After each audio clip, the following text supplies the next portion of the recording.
on my birthday, $450 worth of iTunes gift certificates were transferred from my iTunes account to somebody else's. The account was compromised. And I'm assuming because people knew when my birthday was, and the security question was specifically related to my birthday. And that way, I guess security measures were routed around, and I ended up losing $450. Immediately, I logged into PayPal, which had not been compromised, at least to my knowledge, and it basically said, no, dude, I did not transfer these 3 separate gift certificates that totaled $450. I mean, this is what happened. You know, I'm on the line with Apple trying to get back into my account because at that point my password had changed and my account was on lockdown. Apple responded pretty quickly. It was a bit tricky to kind of navigate through, and because I had to go through a couple different levels. One was specifically talking to the MobileMe people, and I liked talking to them because they had an online chat. Of course, finding that was a trick and a half. Apple could have done a better job at surfacing where I could go to get live online support. I did appreciate the live online support, though. Then, when I realized I was locked out of the account, I couldn't, maneuver through iTunes at all because it was saying your account's been locked. I had to get back on with them. Unfortunately, they didn't have online chat for the iTunes support. I had to send an email to them and just kind of wait. And in talking to friends, they said that sometimes they wouldn't get back to you for 2 weeks. I'm like, 2 weeks? Oh, come on. Like, at least do online live support, just like, the MobileMe people, or that department does. And regardless, I got through. I don't know, I kind of threw it out there to the general populace, whether on Twitter or friend feed or Facebook or whatever. I said, look, I'm locked out of the account. Does anybody know anybody at Apple? I'd really like to get through. So not long after that, I was contacted by an Apple representative in iTunes department, and they said, hey, sorry about that. Your account's been turned on, etc. The missing $450 was still, however, in limbo, and I was still waiting for PayPal to kind of get back to me. Oh, wow. If you can tell, my iMac over here, the new iMac is glowing. Here, let me bring it into screen a little so it's not, you don't think there's like some beam of light coming in through the window. That's not the sunshine. That's screen shine. That's how I get my tan and stay. What would you say? What kind of color white am I? What is this, geek white? Is that a color, really? I mean, I know they have it like ecru, mother of pearl. This is like geek white, screen tan. Anybody? Any old way. So I was waiting for PayPal to get back to me and didn't really hear anything. So then late last night, I get an email from PayPal saying that I was denied the claim of getting the $450 back. So basically, Apple wasn't going to refund my money, and hang on, I'm going to here. Give me a second. I want to restart. It was asking me to restart the computer, so I'm not glowing the whole time. Actually, it's kind of cool. It's very kind of geeky. We'll have this. Do you like the glowing light in the videos, guys? Anyway, back to the story. So I was really upset. PayPal wasn't going to refund the money. Apple was like not saying anything about it. They're like, well, you transferred the gift certificate. It's not our fault. So I was like in limbo. I didn't know who to blame, and so I was just like, like it came out of my PayPal account. So then, of course I passed this information out to the world, and I blogged what PayPal had said to me. And some people said, Chris, it's your fault. You associated the PayPal account with your Apple account or your iTunes account, and so it's your fault that this happened, or it's actually Apple's fault because they had lame security measures at the time that made this compromise a possibility. And I mean, my password is strong, it's secure. I mean, no one's going to guess it. I mean, like outright. It's not like 1, 2, 3, 4, 5. It's not something. It's actually 1, 2, 3, 4, 5, 6. Ah, crap! Now I got to change it again. Any old way. I was in limbo, and so I fired off, a note to people that I knew at one time at PayPal who are no longer at PayPal. I said, "Do you know anybody there?"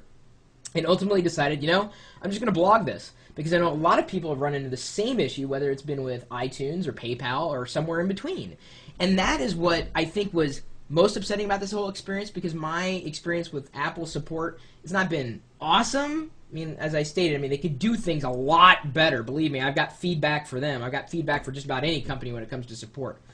But I expected more from them. I felt like I was in limbo. I didn't know which company to turn to. All I know is that I was out $450 on my birthday. And I had no recourse. I couldn't do anything, right?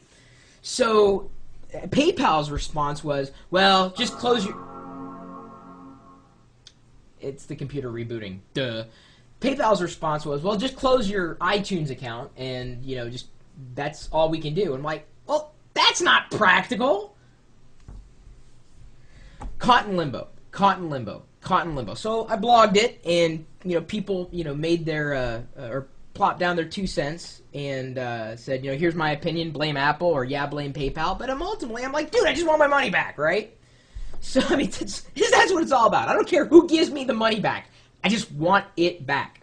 So I can't tell you how it happened, but I'm very glad that I know enough people out there that they know me, and I've now recovered about $350 worth from what was lost, and hopefully the last 100 will eventually come in. I can't name any names, unfortunately. I mean, I got to keep it confident, just because, you know, I don't know if their job is on the line, but I certainly really appreciate the help. The bottom line for that is if you've ever been in that situation, it doesn't matter your stature. See, that's the cool thing about the internet. It doesn't matter who you are, where you are. If you tell people, they'll pick up on it.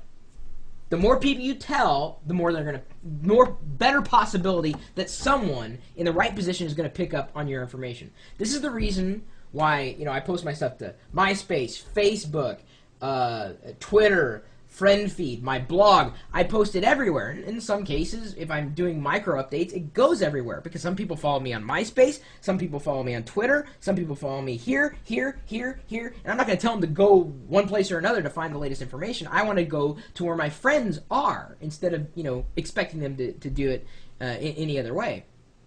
So by doing that, I've at least come closer to restoring that, well, I guess, money that was lost. Almost there. But the reason why I'm bringing this up is not obviously to complain. Yes, I'm complaining because it's been a pain in the neck, but to encourage you guys that if you run into a problem, don't keep it to yourself. Yeah, you can send it to me, and there's not much I can do in a lot of situations, but if you're in any kind of social network of sorts that you're in contact with a lot of people, they're going to pick up on the story that you're telling, so long as you're honest. You're giving as unbiased a perspective as possible. I mean, yes, I was very emotional when I found out that PayPal wasn't going to return the money. I'm like, I'm just in limbo, right? But, you know, it's not always good to blog emotionally, but sometimes when I'm just, like, twittering something out or just posting something quick, it's very emotional and full of swear words. So, anyway, another reason why I wanted to bring this up is because I got an email here from Messiox in the chat room.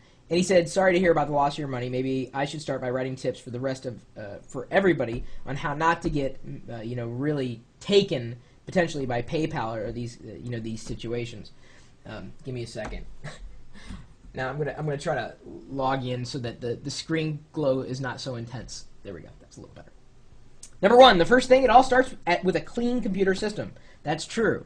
If you have any software installed that may be a keylogger or a Trojan, then you're compromising yourself at the point that really nobody else could get to without installing some kind of software. So be sure that you're watching what's on your system, no matter what operating system you're running, because certainly keylogger software and that kind of software, nefarious software, is not just limited to those who are running Windows. Number two, make sure it is the verified PayPal site and not a Fisher site.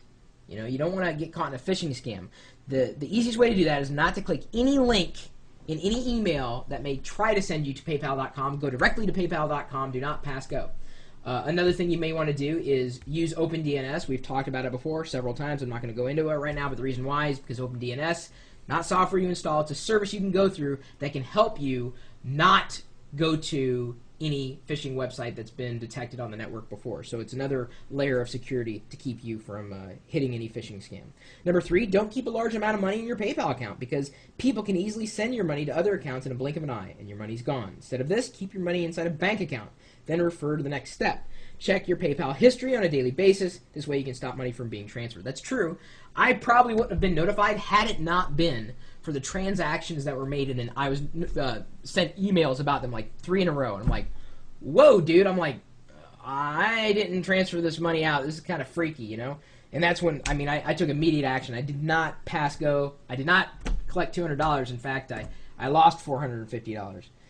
Number 5, common sense, but use a strong password. Lowercase, uppercase symbols, and numbers make it harder for the hacker or, you know, his perpetrator to guess to begin with. And he actually linked off to a recent video we did asking if your passwords were strong enough.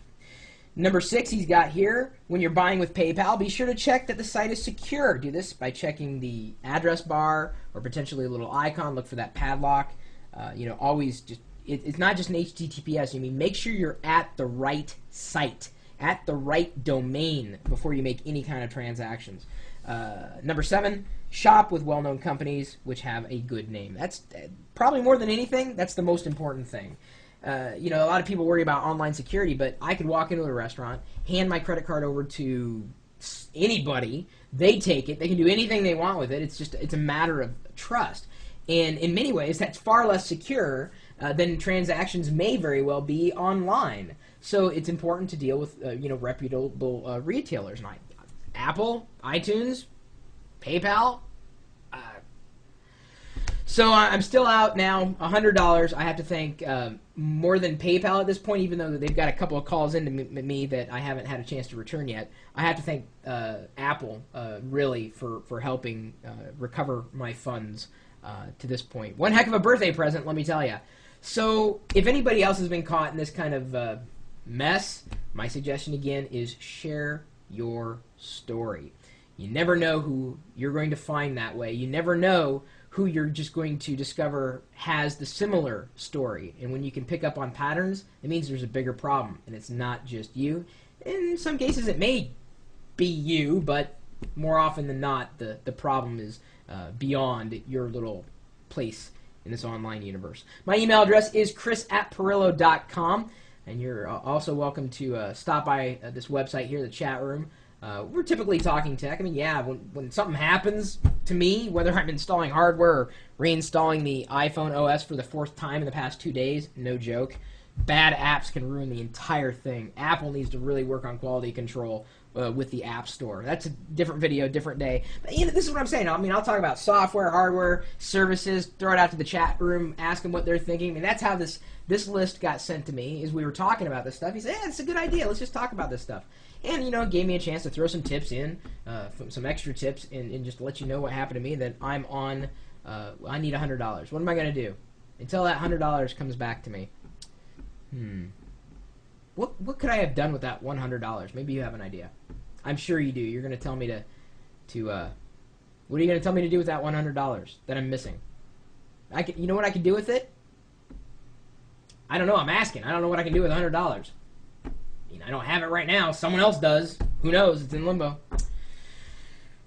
Well, if you're a geek, you're welcome to stop by the website. Chat it up with a few of us. I'm streaming this live video out in conjunction with the chat room 24 hours a day, 7 days a week at live.pirillo.com. We'll see you later.